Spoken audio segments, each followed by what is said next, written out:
So this community around here, all these people with the big boats, I mean, are a lot of these people really active on their boats, or some of these people well, are this just guy next to me, they had a smaller one, a brand new one, and they hardly ever used it, and then he traded in and got this bigger one, and I'll bet you it hasn't been to Catalina 10 times in 5 years.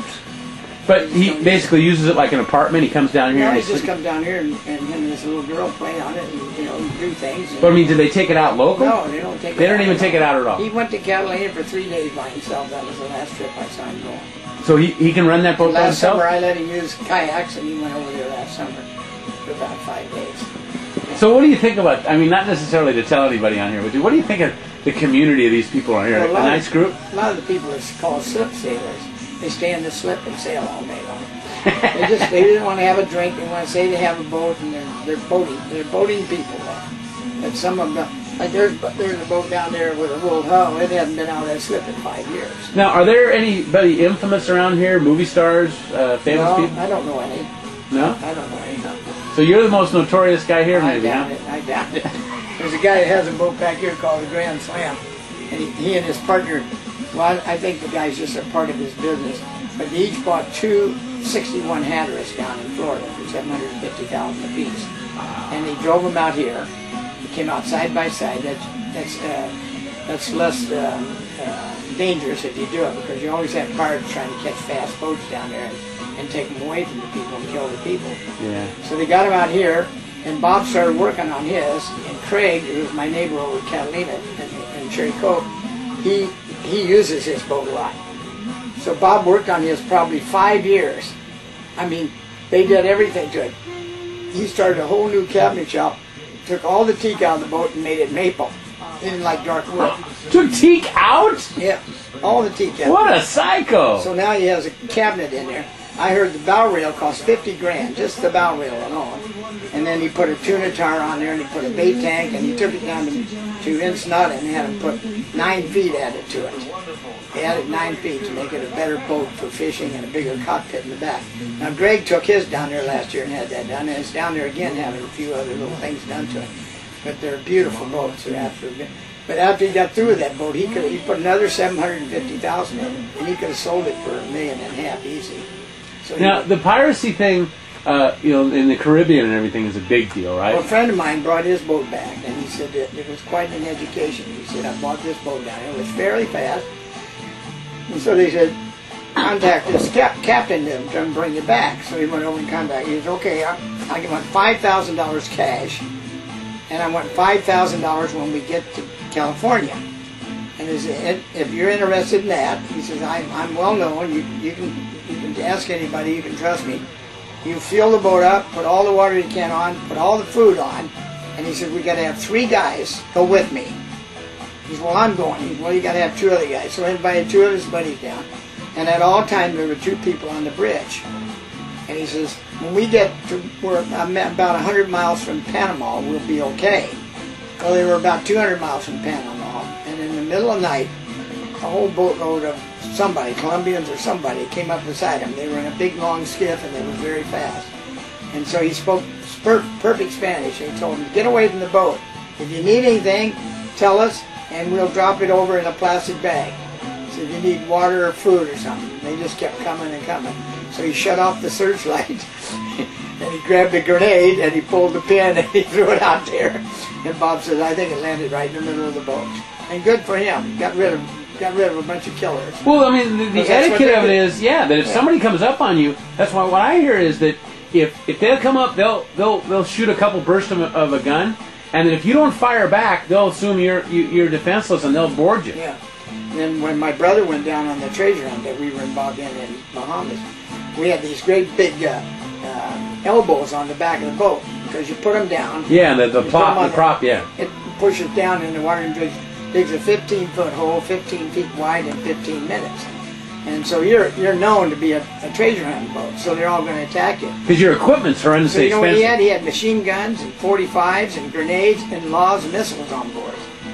And they got stopped by the Colombians at an island. So, homie, are you a gun freak? Do you have guns? I don't have any guns. You don't have any guns? No? Have you ever shot guns when you're out? I mean, well, I got shot through the arm when I was a kid.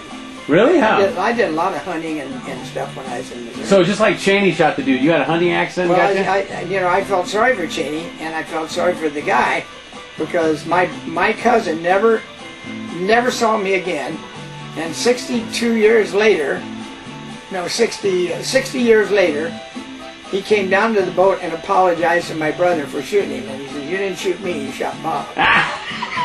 They're so embarrassed about it, they don't want to come out and say. And nowadays, a lawyer, the first thing he'll tell you is, don't say I'm sorry. They're admitting guilt that way. Now that guy, and he was kind of a nutcase, my cousin.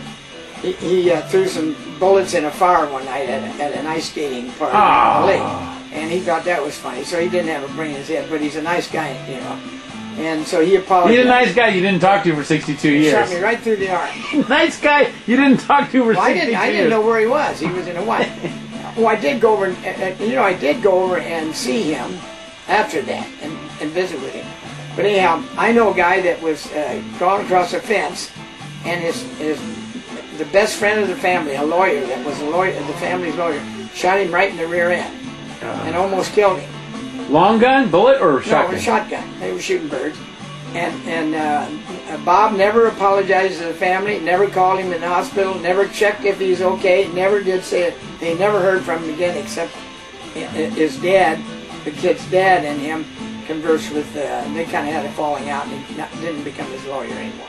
So did you hear the scuttlebutt on Cheney now? They're saying the reason that he didn't report it immediately was they're saying he was drunk, that they were drinking. Oh, bullshit. Dude, that's what I'm saying is the fact that, I mean, had one where he screwed up was, if he was drunk, more power to him, he had to cover his own ass. The gal that runs that ranch is not going to let 4 guys go out drunk and hunt birds. Yeah. Now, let's be sensible about But the stupidity of it, but this is what I'm saying, the Cheney stupidity of it was, like it's going to blow over. They always say the first thing you got to do is you got to do a press release. Well, no, you don't. Why would you? Because now I didn't announce anybody shot me. I didn't go to the press. I know what I'm saying is now they're speculating that he was drunk. Just let me ask you something. Can you imagine the turmoil that man was going through? Oh, like anybody. He would say, "I would love to change places with him." He's got to live with that the rest of his life, and I can see where he kept calling the hospital. He was worried about it. Maybe they didn't have enough people to take him to the hospital. He was depressed. He probably went in the room and felt like shooting himself. Yeah. And then the reason why the press got so upset is they didn't release it to the Associated Press. They released it to a little newspaper in that town. Yeah, but what it was the lady that owned the ranch. Cheney never released it. No, and that's the way you should do it. Have somebody else there. She owned the ranch. Right. The accident happened on her farm, and she's an expert, and she knew what was going on, and she released the press. Well, I don't blame you. You wouldn't know what to do, and how could you tell somebody what to do? Yeah, everybody's Monday morning quarterback on that. Well, I think that they were very fortunate that he had a paramedic and an ambulance there for him. Yeah. And that they were on that guy right away. He might have died if they hadn't been on him right away. He got whacked pretty good. Yeah. Well, a pellet went into his heart. Yeah. No, it went into a blood vein and it traveled in the blood vein to his heart. Yeah. So, have you stayed away from political fundraisers on this boat and stuff, or you ever done that kind of stuff? I don't do that kind of stuff. Well, dude, I worked for the 53rd Assembly District. Yeah. The Republicans in California act like, the Democrats rule this place. They're idiots. They don't get anything done in this state. Well, what I see, if I was Barbara Streisand or any movie star, I'd keep my mouth shut. It's stupid to get mixed up in politics because right off the bat, half the people aren't going to like you. But Bob, I disagree. I think if you are a pronounced Democrat in this state, you will get business. And if you profess to be a Republican, you'll get screwed over. Well, I think that's for sure. You'll totally get Derek, screwed. who I know very well, said the same thing. She says, "I'm a Republican. The reason why I don't get a lot of shots." Man, is that hot or what? Because you know what? She was a young girl, and she was the only one that didn't think she was a 10. That's why she got the gig. But John Derek actually found her at a school like 16 years old. She was beautiful. Same thing with I'll tell you the story. She came over on our boat. She dated my youngest son, Randy, and I know her dad. I saw her dad at Bev Morgan's party the other night.